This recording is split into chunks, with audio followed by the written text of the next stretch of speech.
Right now, while you sleep, there are ants inside your home doing things that have nothing to do with finding a crumb on your counter. And the reason most people never figure this out is because they only ever see ants during the day. The ones running across the floor, the ones near the trash. That's not the full picture. That's barely even the beginning. Ants are attracted to body oils, sweat, and even the warmth and moisture your body generates during sleep. So the moment you go still and your temperature settles, certain species treat you like a resource. Pharaoh ants, in particular, are notorious for seeking moisture from sleeping humans.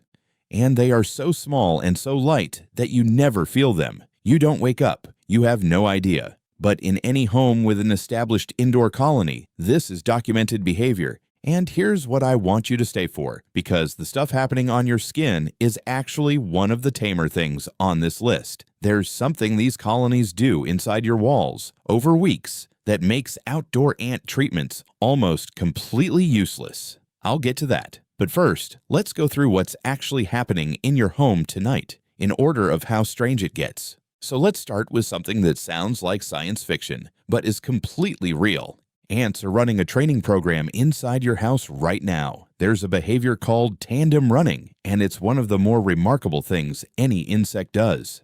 Tandem running is a behavior where one ant leads another from the nest to a food source, using touch or pheromone signals between them to control the speed and route. Research has shown that tandem running is an example of teaching, one that involves bidirectional feedback between teacher and pupil. The leader stops and waits for the follower to catch up and memorize the landmarks. If the follower falls behind, the leader slows down. If the follower signals it's ready, the leader moves forward. It's a structured back-and-forth learning session. Followers that became tandem leaders themselves then guided their own followers along the same routes in 90% of tandem runs, demonstrating that navigational information can spread through a forager population through sequential social learning. So your baseboards, your kitchen layout, the gap under your refrigerator, all of it is being memorized and passed down from one generation of forager to the next. Your house is the curriculum, and this training runs on a continuous loop.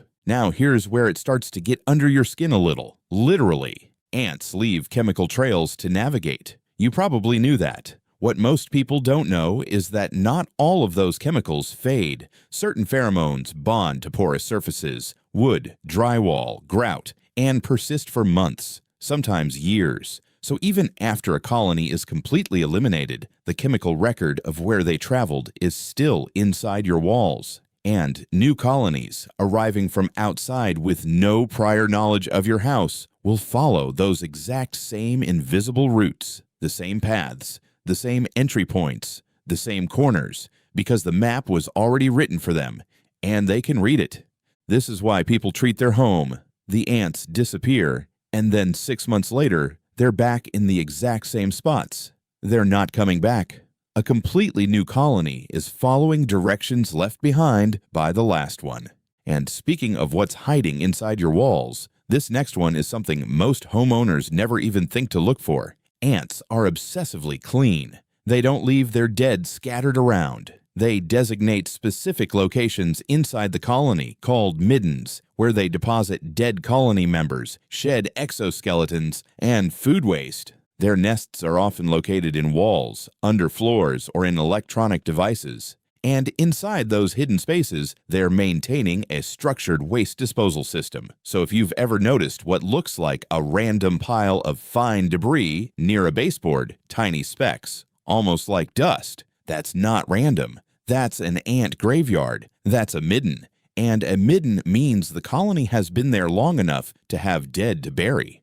Now, the thing is, this waste system also tells you something important. The colony is organized, established, and not going anywhere on its own, which leads into the next point. And this one genuinely surprised me when I first came across it. Some ant species are farming other insects inside your walls. Several species, including yellow ants and certain pavement ants, actively carry root aphids and mealybugs into wall cavities and beneath flooring. They protect these insects from predators. They tend to them. And in return, those insects produce a sugary substance called honeydew, which the ants harvest as a food source. Argentine ants are known for protecting plant pests like aphids and scale insects, and this agricultural relationship is a core part of how they sustain their colonies. Your walls may currently contain a functioning, ant-run livestock operation, completely invisible from the outside. No entry, no exit that you'd ever notice, just a quiet farm running inside your home's structure. And if you're finding this as wild as I did, drop a comment below, because I want to know which one of these hits hardest for you. We're only halfway through. Now here's where the behavior gets even more deliberate. Ant larvae and eggs don't develop correctly at the wrong temperature. The colony knows this, and they manage it actively. When it gets cold, workers move eggs closer to heating pipes. During a heat wave, they shift the nursery deeper into wall insulation where it's cooler. Pharaoh ants love warmth and often find shelter in heating rooms, kitchens, and bathrooms. But it goes beyond just preference. They're using the thermal map of your specific home to incubate the next generation. Your heating system is functioning as an ant nursery incubator, and the colony has figured out the layout of your house well enough to know exactly where to put the eggs. Now, if you've been watching this far, you already know this is more complex than most people realize. But here's the one I promised you at the start, the one that explains why outdoor ant treatments almost never work long-term. Before I get there, one more piece of the puzzle. Ants don't just communicate with pheromones, they also communicate through vibration. There's a process called stridulation, where ants rub body parts together to produce signals that travel through solid surfaces. Inside your home, wooden floorboards, wall studs, and drywall all conduct these vibration signals between colony members in different rooms. Your floor is functioning as a colony-wide communication network. Workers in your kitchen and workers in your bedroom wall can exchange information without ever being in the same space. The house itself is the medium. And then there's the Argentine ant situation, which operates on a completely different scale from anything else on this list. Argentine ants don't just build nests, they form sprawling supercolonies with multiple queens and satellite sites. These networks of interconnected nests can expand to form massive supercolonies that contain millions of members, including multiple queens, and have been known to populate entire city blocks. So when Argentine ants enter your home, they are not a single colony sending foragers. They are one node in a network. Eliminating one visible section rarely impacts the broader system's functionality. When one trail disappears through treatment, alternative pathways quickly develop to maintain resource access. What appears inactive in one area may simply represent temporary redirection rather than actual colony elimination. You seal one entry point, the network reroutes. You spray one trail, the network reassigns. You're not fighting a colony, you're fighting a system. And now, the one I've been building toward, the thing that changes how you think about every ant you've ever seen near your house. When outdoor conditions get bad, a cold winter, flooding, drought, predator pressure, a colony doesn't just send foragers inside for food. It begins moving its queen incrementally closer to your home.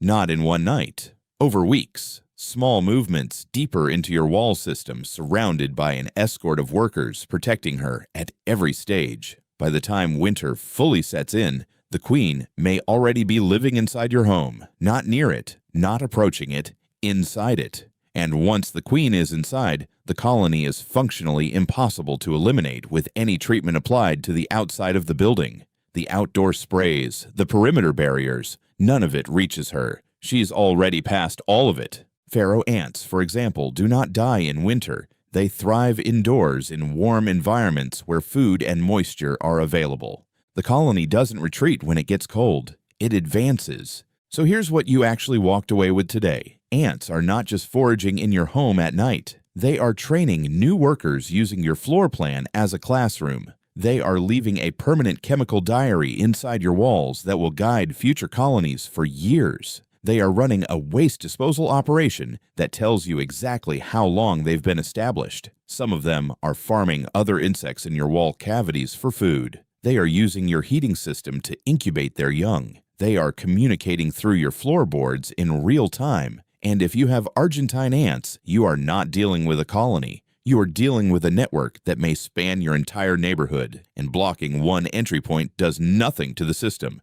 And the queen. She may already be inside. You came here thinking ants were a nuisance. The reality is they're running a more organized operation inside your home than most people run in their own lives. That's not an exaggeration. That's just what the research shows. If this changed how you think about what's happening in your home at night, subscribe, because we go this deep on a lot of topics that look simple on the surface and turn out to be anything but. And if you want to keep going, the video on what's actually living in your mattress right now will hit the same way this one did. It's right there. I'll see you in it.